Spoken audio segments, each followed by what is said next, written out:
Pan இண்டியான்றது ஒரு கதை, அது போய் ரீச் ஆகி ஹிட் ஆச்சுன்னா தான் பேன். இப்ப இந்த ஐடியா எடுத்துக்கிட்டீங்கன்னா எனக்கு தெரிஞ்சு குடும்பத்தை இழுத்து பிடிச்சி, அதாவது காலேஜுக்கு போகாம பெரிய பட்டப்படிப்பு படிக்காம ஆனா குடும்ப நிர்வாகத்தை பார்த்து அந்த குடும்பத்தை நிறுத்துற பெண்கள் எனக்கு தெரிஞ்சு இந்தியா முழுக்க இருக்கிறாங்கன்னு நினைக்கிறேன். ஸோ அதை சொல்ற படம் தான் இது. ஒருவேளை ரிலீஸ் ஆகி வேற எங்கேயாவது ஹிட் ஆச்சுன்னா இதுவும் ஒரு பேன் இண்டியா தான். பட் எனக்கு அப்படி தெரியல. நல்ல கதையை சொல்லணும், அதுல ஒரு நல்ல விஷயத்த சொல்லணும்.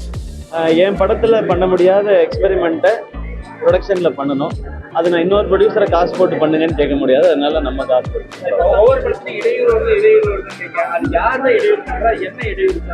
அதான் இப்போ இது நிறைய பேர் கேட்குறாங்க அது யாருன்னு தான் சொல்லப்பான்னு.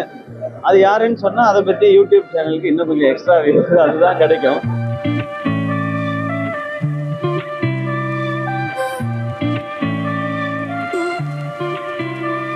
தொலைக்காட்சி இணையதள நண்பர்கள், இங்க இருக்கிற கேமராமேன், போட்டோகிராஃபர்ஸ் எல்லாருக்கும் வணக்கம், நன்றி.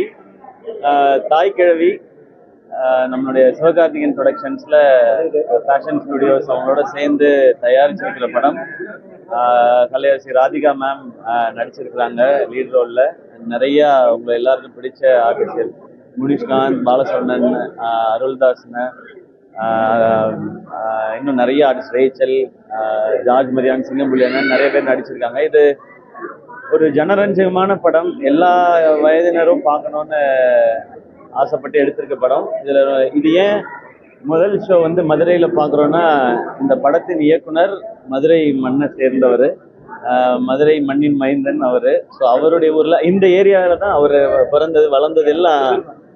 அடுத்த தெரு தான் இல்லையா, அடுத்த தெரு. ஸோ இந்த ஏரியால இருந்து இங்க இருந்து வந்த ஒரு இயக்குனர். ஸோ அவருடைய ஊர்ல அவருடைய இடத்துல இந்த படம், அவரு இந்த மண்ணின் மகன், நான் மாப்பிள்ளை இந்த மண்ணுக்கு.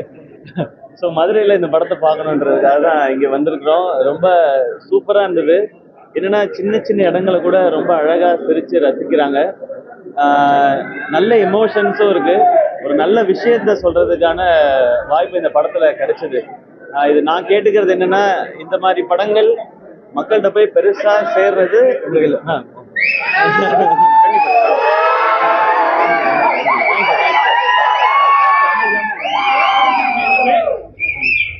இந்த மாதிரி படம் மக்கள்கிட்ட போய் சேர்றது உங்க கையில தான் இருக்கு. நீங்க எல்லாருமே பாருங்க, உங்க ஃபேமிலியோட பாருங்க, உங்களுக்கு ரொம்ப ரொம்ப பிடிக்கும். நீங்க இதை கொண்டு போய் எவ்வளவு பேர்ட்ட சேர்க்க முடியுமோ சேருங்க. இது ரொம்ப திருப்தியான படமா இருக்குன்னு பாக்குற எல்லாருமே சொல்றாங்க. இந்த பாராட்டு தான் இன்னும் பெரிய திருப்தி கொடுக்குது. இதுக்கப்புறம் இந்த நிகழ்வுக்கு அப்புறம் நான் பின்னாடி இருந்துக்கிறேன், இவங்க எல்லாரும் தான் முன்னாடி இருக்காங்க.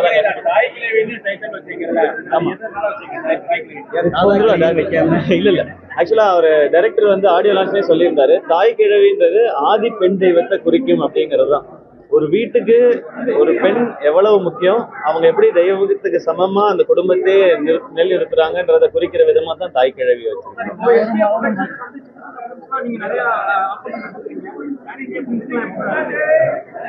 பேன் இண்டியான்றது ஒரு கதை, அது போய் ரீச் ஆகி ஹிட் ஆச்சுன்னா தான் பேன். இப்ப இந்த ஐடியா எடுத்துக்கிட்டீங்கன்னா எனக்கு தெரிஞ்சு குடும்பத்தை இழுத்து பிடிச்சி, அதாவது காலேஜுக்கு போகாம பெரிய பட்டப்படிப்பு படிக்காம ஆனா குடும்ப நிர்வாகத்தை பார்த்து அந்த குடும்பத்தை நிறுத்துற பெண்கள் எனக்கு தெரிஞ்சு இந்தியா முழுக்க இருக்கிறாங்கன்னு நினைக்கிறேன். ஸோ அதை சொல்ற படம் தான் இது. ஒருவேளை ரிலீஸ் ஆகி வேற எங்கேயாவது ஹிட் ஆச்சுன்னா இதுவும் ஒரு பேன் இண்டியா தான். பட் எனக்கு அப்படி தெரியல. நல்ல கதையை சொல்லணும், அதுல ஒரு நல்ல விஷயத்த சொல்லணும். என் படத்துல பண்ண முடியாத எக்ஸ்பெரிமெண்ட்டை ப்ரொடக்ஷன்ல பண்ணணும். அது நான் இன்னொரு ப்ரொடியூசரை காசு போட்டு பண்ணுங்கன்னு கேட்க முடியாது. அதனால நம்ம காசு போட்டு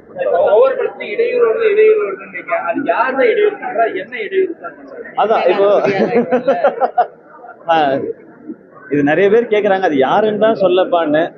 அது யாருன்னு சொன்னா அதை பத்தி யூடியூப் சேனலுக்கு இன்னும் கொஞ்சம் எக்ஸ்ட்ரா இருக்கு, அதுதான் கிடைக்கும்.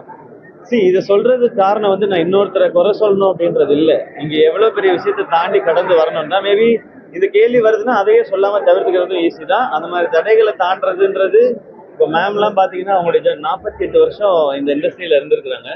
இது எல்லாருக்குமே இருக்காங்க. இப்போ உங்க லைஃப்ல உங்களுடைய வேலையில அது எல்லாருக்குமே இருக்கும்.